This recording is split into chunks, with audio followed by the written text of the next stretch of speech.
To every black man and woman in Harlem, in Kingston, in Lagos, in Bahia, in Paris, in Johannesburg, I speak to you today not as a president, but as a brother. I did not come to offer inspiration. I came to demand awakening. For too long, they have separated us. By ocean, by passport, by language. They said you are African American, you are Caribbean, you are Afro-Latin, you are African, as if our pain had different origins. But I tell you this truth. We were broken in different places, but by the same hands. They took some of us in chains and left others in colonies. They built plantations in the West and borders in Africa. They taught our cousins in America to forget Africa and taught Africans to distrust those who returned. And while we argued over flags, they continued to profit from our division. So I speak now to our entire family, scattered not by choice but by force. You, in the streets of New York, marching against police bullets. You, in the fields of Haiti, where hunger is a weapon. You, in the townships of South Africa, surviving promises that never came. You, in the favelas of Brazil, where black skin is treated as a crime. You, in the villages of Mali and Burkina, holding the last pieces of land our ancestors left us. Listen to me. You are never minorities. You are a scattered nation. They want you to believe your fights are different. They want you tired, ashamed, disconnected. They want you dancing to their music, wearing their names, speaking their tongues, yet unable to speak to each other. But hear me now. The system that kills you in the streets of America is the same system that steals from us in Africa. The bullets that strike you are funded by the gold they take from us. The prisons that cage you are built with the wealth they drain from African soil. We are not facing different enemies. We are facing one enemy in different masks. I am not here to comfort you. I am here to remind you. You are not powerless. You are disconnected. And that is exactly what they fear. That one day the children of Harlem and the children of Ouagadougou will speak the same language, resistance. So today I do not send you a speech. I send you a message. Wake up. Not as citizens of different nations, but as one black world. They broke us in two halves, one taken across the sea, one kept under the sun. They took you and they kept us. You became slaves in foreign lands. We became slaves in our own land. They wrote different chapters for us, but in the same book of suffering. You were chained in ships. We were chained by taxes. You were beaten in fields. We were beaten in schools. You were told you had no past. We were told we had no future. The lie. They fed you to those in America, Europe, the Caribbean. They said, Africa sold you. They wanted you to hate your origin. To those of us in Africa, they said, the diaspora abandoned you. They wanted us to doubt your return. They poisoned our memory because they fear what happens if we recognize each other again. If the stolen and the colonized begin to speak as one, their empires end. They gave you freedom without power. Yes, they passed laws. Yes, they granted civil rights or independence. But freedom without land is prison without walls. Independence without control is a flag without authority. In America, they gave you rights, then built prisons to contain you. In Africa, they gave us flags, then built banks to control us. They kept you captive with bars. They kept us captive with debt. Same master, different chains. The Africa they hid from you. They did not want you to remember that Africa had empires before Europe had nations. They did not want you to see a continent that gave birth to mathematics, metallurgy, medicine, long before they called us primitive. So they showed you famine, not fertility. They showed you war, not wisdom. They showed you huts, not history. And you were taught to return as tourists, not as heirs. Why I speak to you now, I am not calling you back to Africa to live here. I am calling you back to Africa to belong here. Not everyone must return in person. Some will return in investment, some in skill, some in voice, But all of you must return in loyalty, because a people scattered can be hunted. A people connected cannot be conquered. You were taken by force. We were kept by force. And now we must rise by choice. To my brothers and sisters in America, the Caribbean, Brazil, Europe, I speak to you with truth, not comfort. You were not freed. You were forgotten. They did not liberate you. They abandoned you with new chains. Chains of poverty, chains of policing, chains of identity loss. They ended slavery only to begin a new science, the science of silence. They freed your body, but kept your history. They erased your language. They renamed your ancestors. They reduced your kings to tribes, your queens to myths, your empires to villages. They allowed you to vote, but not to own. They allowed you to speak, but not to remember. And every time you rose, they built something new. Laws, prisons, chemicals, campaigns. But still, you rise. They kept us apart on purpose. When African nations gained independence, they did not invite you home. They feared what would happen if the survivors of plantation pain joined those who survived colonial rule. Imagine, Harlem's strategy with Sahel conviction, King's dream with Sankara's discipline, Malcolm's fire with Nkrumah's blueprint. That was their nightmare and must become our mission. Your identity was not lost. It was stolen. Do not let anyone tell you you have no roots.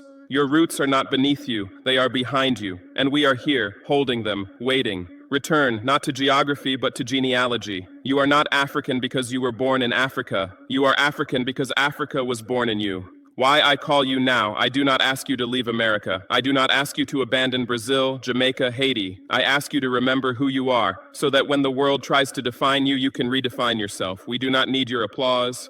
We need your alignment. Stand with us, speak with us, invest with us, fight with us, not with weapons, but with will. A promise from Africa. I cannot promise you comfort, but I promise you connection. I cannot give you luxury, but I offer you legacy. Africa today is not calling for tourists. Africa is calling for tribunes, those who do not just love Africa, but are ready to build her. They left you behind. We now bring you forward. They do not fear African countries. They do not fear African Americans. They do not fear Haiti, Jamaica, Brazil, or the Congo. They fear what happens the day we stop seeing ourselves as separate struggles and realize we have always been one nation, scattered. The system fears a united black world, not because of our numbers, but because of our knowledge. We were once kings of empires, builders of universities, masters of metal, medicine, and mathematics, long before Europe knew what a compass was. They are not afraid of our fists. They are afraid of our memory. Why they keep us divided? They gave Africa flags. They gave the diaspora passports. But they never gave us ownership. They taught Africans to mistrust those who left. They taught the diaspora to pity those who remained. They tell Africans, the diaspora forgot you. They tell the diaspora, Africa abandoned you. Both are lies. We did not abandon. We were abducted. The day we recognize each other, they fall. Imagine this: African gold funding black schools in Chicago, African universities training engineers from Jamaica, African defense built by Afro-Brazilian architects, Pan-African media owned by us,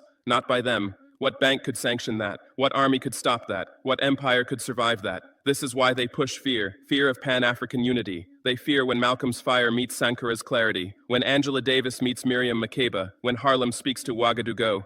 Their greatest nightmare: they do not fear our riots, they fear our reunion. Because the day the diaspora sees Africa as home and Africa sees the diaspora as army, their control is finished. 1 billion Africans on the continent, 200 million across the seas, all with one message: we are not asking to be included. We are preparing to be independent. We are not here to participate. We are here to prevail. We do not want equality inside their system. We want the power to replace it. We are not here to reform the table. We are here to reclaim the land it stands on.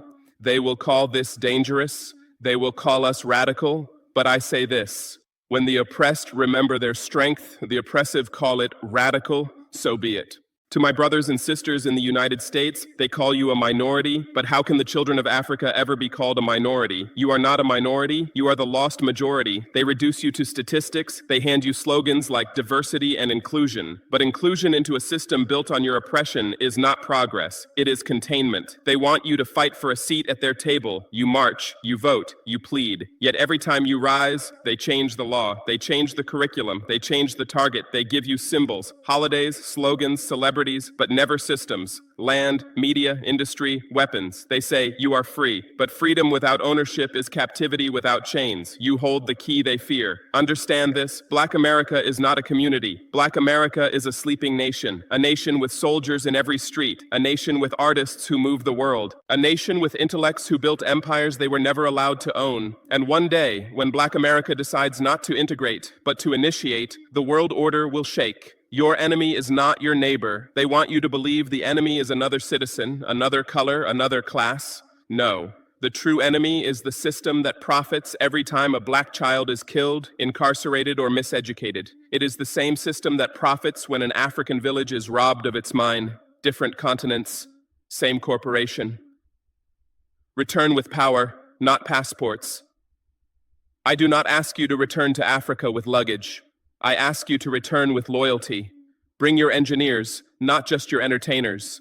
Bring your scholars, not just your slogans. Bring your builders, because Africa needs architects, not applause. A nation without a land is a nation in exile. Black America, hear me. You are not fighting for access. You are fighting for alignment with the continent that was stolen from you. Do not let them trick you into believing you are alone. You are 200 million strong across oceans, and Africa is waiting, not for your return, but for your recognition. You are not minorities. You are the unfinished sons and daughters of empire.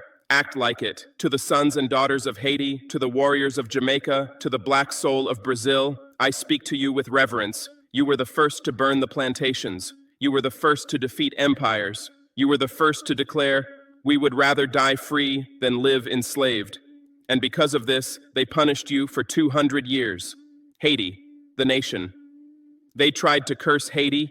You rose against France and shattered the myth of white invincibility. For that, they chained you with debt, they starved you with embargo, they mocked you with disaster. But I tell you now, you are not a failed nation. You are a feared nation, a nation that proved Africans could rule themselves without masters. Never forget, every black revolution carries Haitian blood. Jamaica and the spirit of resistance. Jamaica, birthplace of defiance, land of Garvey, land of drum and dread. They want your music, but not your message. They celebrate your rhythm, but fear your rebellion. Marcus Garvey told us, "The black man must control his own destiny." Today, I repeat it, control does not begin in the microphone, it begins in the land.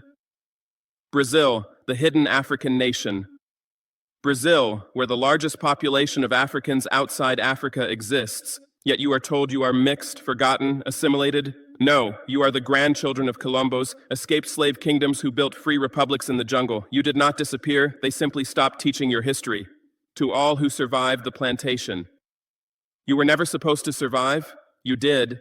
You were never supposed to remember. You have. Now you are not meant to unite. So that is exactly what you must do. What I ask of you now, do not come to Africa for nostalgia, come for strategy. Bring your fighters, your thinkers, your builders. Bring your pride, your pain, your prophecy. Together, we are not diaspora, we are returning soldiers. You survived the plantation. Now together, let us end the empire. Africa, my homeland, my burden, my awakening. It is time we stop calling for help and start calling for unity. We are not the children of poverty, we are the authors of civilization. Yet we sit, waiting for validation from those who once colonized us. We wait for loans to build what we already have the hands to create. We wait for peace from those who sell us weapons. No more waiting. We must lead, not plead. I say this to every African nation. Stop negotiating your dignity. Stop outsourcing your survival. The world does not respect countries that beg. The world respects countries that build. We must produce, not just protest. We must create, not just commemorate. And when the world refuses to open doors, we must build our own. Unity is not a dream. It is a strategy. They fear African unity more than African armies. They know that if Africa negotiates as one power, there is no G7, there is only G1. Africa, imagine, one African currency, one African satellite system, one African defense pact, one African food reserve. This is not fantasy, this is foundation, but unity will never be given. It must be taken. Stop expecting justice from those who profit from injustice. Africa, how many times will you go to Paris and return with insult? How many times will you sign agreements that sign away your children? They do not come to save you. They come to study how you survive while they exploit your survival. So I say, do not ask the world to treat you equally. Build a world where you cannot be ignored. Africa, hold your ground. We are not behind time. We are before our destiny. And I promise you this, the world will resist a rising Africa. But resistance is proof of power. We are not here to fit into history. We are here to change it. It is not enough to awaken. We must build. The Black world, Africa and her scattered sons and daughters, must construct what our enemies fear most: independence. Not symbolic independence, not flags and anthems, structural independence. In economy, in information, in defense. Economic power, from survival to sovereignty. We cannot remain consumers of other nations' factories. We must become owners of our own production. Diaspora capital must return not as donation, but as investment in African manufacturing, African agriculture, African technology. We must trade with each other before we trade with them. Education, replace their history with our truth. They educated us to admire their achievements while forgetting our own. From Timbuktu to Kush, from Aksum to Mali, we must reteach our greatness so that our children stop asking for permission to dream. Let every African child know, mathematics, astronomy, governance, we did it first. Media and voice, end the single story. We cannot allow our image to be painted by those who profit from our suffering. We need African-owned news agencies, Black-controlled media networks, platforms that do not show our hunger but our potential, because the one who controls the narrative controls identity. Defense. Protect what we build. A nation with no army invites invasion. A people with no defense invites manipulation. I am not calling for war. I am calling for readiness. Africa must never again rely on foreign soldiers to protect African soil, and the diaspora must know our global defense is not military, it is unity. The new generation must do what the old could not. United, we hold the numbers. United, we hold the resources. United, we hold the destiny. What is missing is not power, but plan. Let this be the plan. Build what we were never allowed to finish. Guard what we were always meant to own. To every son and daughter of the Black world, this is my final call. They expected us to remain divided. They expected us to remain wounded. They expected us to remain grateful for chains with new names. But I stand before you to tell you, the era of gratitude is over. The era of greatness begins. You are not fighting for equality. You are fighting for existence. Equality inside a burning house means nothing. We are not here to be included. We are here to inherit. We do not want a seat at their table. We want our table, built on our terms, on our land, for our children. Remember this oath. No Black child anywhere on earth should die in a world that his ancestors built. Not in America, not in Haiti, not in Brazil, not in Africa. We built the first civilizations. We built their wealth. We built their empires. Now, we must build ours. The time for mourning is over. We have cried for centuries. We have marched for decades. We have begged for lifetimes. But tears do not build nations. Action does. If you must cry, let it be the last tear you shed unarmed with purpose. To the Black world, this is your order. Unite your voice. Unite your skills. Unite your resources. Not for revenge, for reconstruction. Build banks. Build schools. Build defense. Build memory. Let every generation say of us, they did not complain. They created. My last word, I do not speak to be applauded. I speak to be echoed. I may fall tomorrow. You may never see me again. But if my voice survives in you, then I have not fallen. I have multiplied. Wake up, stand up, build what they fear, a Black world without permission. Because the day we stand as one, no power on earth can stand against us.